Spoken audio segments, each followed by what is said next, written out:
Hey everybody, I'm Zach and I like movies, and I'm here to talk to you about 28 Years Later. This is the almost 28-year later sequel to 28 Days Later, which actually, and this one actually reunites us with both director Danny Boyle and writer Alex Garland. And it's interesting that these two finally decided to come back for this, because as with the original 28 Days Later in way back in 2002, they really revitalized the modern, kind of revitalized the zombie genre with their twist on this rage-infected, viral, fast-running, manic rabbit animal zombie type style, while also doing it with interesting and I think really cool sort of digital analog visual style. It still really holds up. It's really good, but back in 2007 there was a go for a sequel by people who are not these two. 28 Weeks Later, which has its fans. It has its moments. It's not that good. But now we have 28 Years Later, which not only sees Boyle and Garland reuniting, but this is actually the beginning of a trilogy, which is very interesting, but also seems pretty welcome, because especially the places that this thing goes. Holy crap! So I don't want to say too much about what happens in this movie, because I really feel like this movie is best enjoyed going in as blind as possible. But what I can tell you is that this movie is awesome. I dug this a lot, a lot. This is probably my favorite Danny Boyle movie in a while. He's had some ups and downs as directors go. Sometimes his style can really hit, and other times it can kind of miss. There was some he was even he almost directed a James Bond movie, which then became No Time to Die, which was still good, I think. And Garland himself has also stepped in the director's chair, especially in recent years.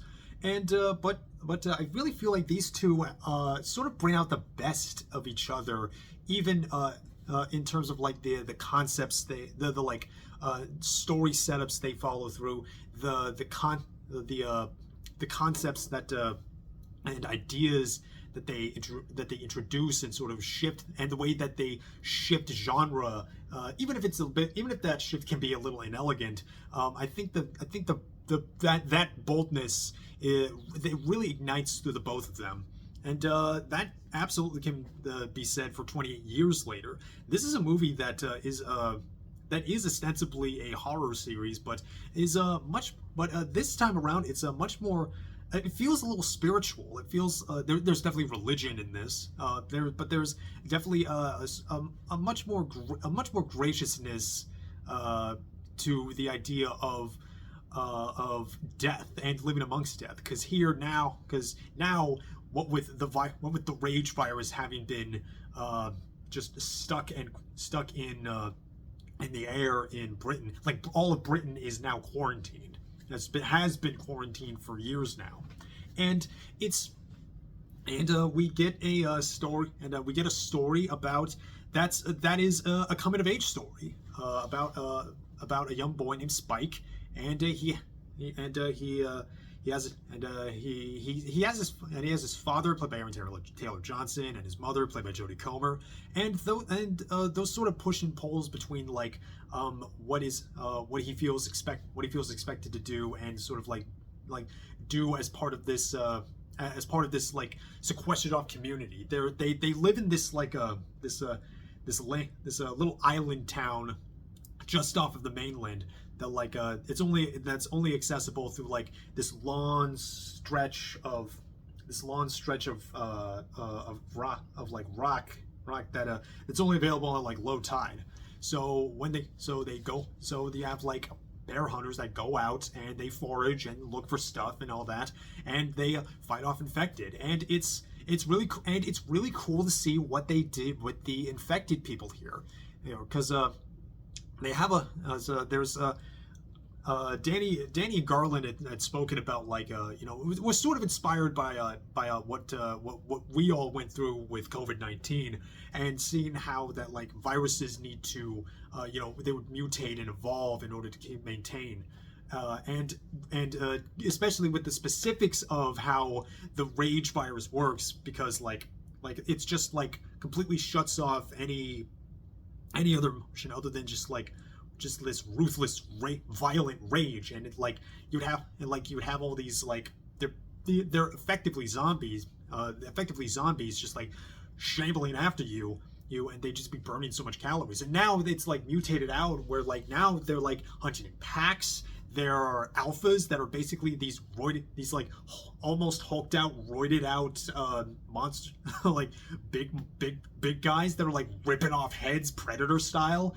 It's really sick, and all the like gore and violence done with the infected here is like really satisfying, and really it's if nothing else really entertaining.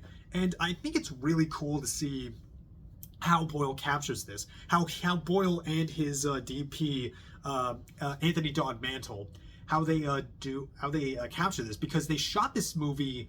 It was sort of like Danny was sort of like sort of trying to evoke, sort of live in the same spirit of like the original, with the original 28 Days Later, and where here he was shooting it on like numerous iPhone Pros, but of course souped up with all the like bells and whistles. There's like lighted equipment and professional camera lenses, but here they really use it very effectively.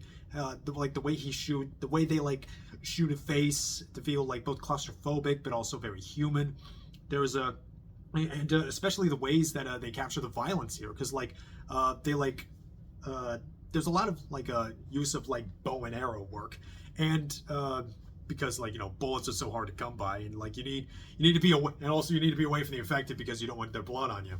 And there's a really cool effect they do where anytime an arrow like just hits one of the infected and like blows out like a leg or something, the camera will do like this sort of like bullet timey it's almost like a mix between of like a step printing and bullet time, where it just kind of like shift diagonally to the side, and it's really cool. It's like I was totally down for this this weird digi-cinema experimentation that Danny does, and I was also down for a lot of the weird, almost tonal whiplashes that it was doing.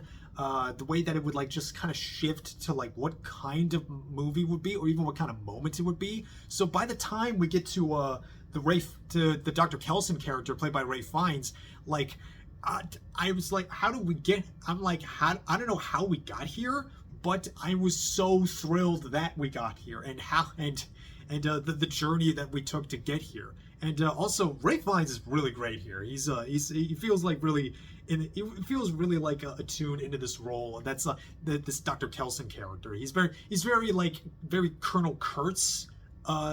There's definitely nods to Colonel Kurtz, but he's much more mellowed. Like if Colonel Kurtz mellowed out. Now he's working on a little art project. But and also honestly, something that really surprised me was just how emotional this movie got, because this movie doesn't quite obviously does not try to be the same 28 Days Later movie. This is instead a much more emotional, trying to do a much more emotions relating to sort of growing up and needing to accept death. Where and it's sort of that plain, it's sort of doing opposite that the original 28 Days Later did in regards to the apocalypse, because so much of like post-apocalypse, especially zombie post-apocalypse movies, there's a lot of like trying to recapture what was lost, but with the setting here, you're sort of living amongst the lost, like homes are overgrown and stuff like that. You're stuck like sequestered off into like your little pocket society that has very stringent rules that we follow for very stringent reasons. But between all the like sequences with like infected chasing after them that like are like genuinely like, I don't think this movie's like very scary in the way that like like that you would like expect of like a horror, of something tagged horror, but it does have very suspenseful sequences. Like some of these are like real white knucklers. But even amidst all that, you have this really tender story of growing up with of that is a coming of age story for this boy Spike. And honestly, that kid playing him, Alfie Williams, he's a star in the making. I think that kid's going places. We might need to pay attention to this kid. Also, everyone else is really good. There's you have Aaron Taylor Johnson as his father, who's really great. Jodie Comer as his mom is just sad. Like, her storyline was sad, and again, I do see some of these swings not really working for people. Definitely some of the tone, like there's tonal whiplash, especially right at the very, very end.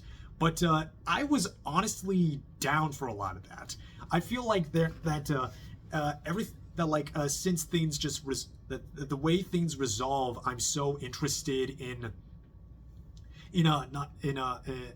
I was just so interested in the boldness of it, and also the fact that they were like really pulling it off. I think even if you aren't too into the like weird shifts that it takes, I think the entire package itself, I think it's really satisfying, and it's very entertaining. Like the action sequences are kinetic, the editing, all the sound design. The sound design is really good. It's just fantastically just sharp and very atmospheric. I want to say that the sound designer was the same one who worked on the Zone of Interest, which sound there is very powerful too. I'll say that much. But I was honestly really surprised by the swings this took. I was really jamming with a lot of the visual style of it. I was really taken by surprise how tender it got of just this nice sort of like need to accept death. Memento Mori, as it posits in one end, and it's very entertaining. I think this is really good. I think it's again, for what is a big blockbuster, a big sequel blockbuster, and in the beginning of a new trilogy. I think this really wowed me. I think this was a really bold. It's really fun. It's stylish. It's entertaining. It's visceral. It's emotional too. I think this hits all the notes it needs to. And honestly, I guess a comparison would be Kingdom of the Planet of the Apes, in the sense that, it sort of reminded me, blockbusters can be like this like beautiful, bold, but this one's much weirder than Kingdom. But I think I was really impressed by this. And honestly, I really like that ending. I see people not really digging it, but like the way that like the like story resolves, and then you get like a little wild bit that's like really weird, but I love the swing, and it totally worked for me. And also this movie actually did do it basically decanonizes 28 Weeks Later, but it does reincorporate some imagery and some ideas and like inference in some of the world building. I think the world building here is really cool. And the way that it like sort of reinforces tone and like sort of like infers ideas through like these visual montages. Like early on, there's a montage set to the Boots poem by Rudyard Kipling that they use in the trailer to really strong effect. And also, they did a needle drop. For the East Hastings song from Godspeed You Black Emperor, and it was so satisfying when it hit. So yeah, I really love this.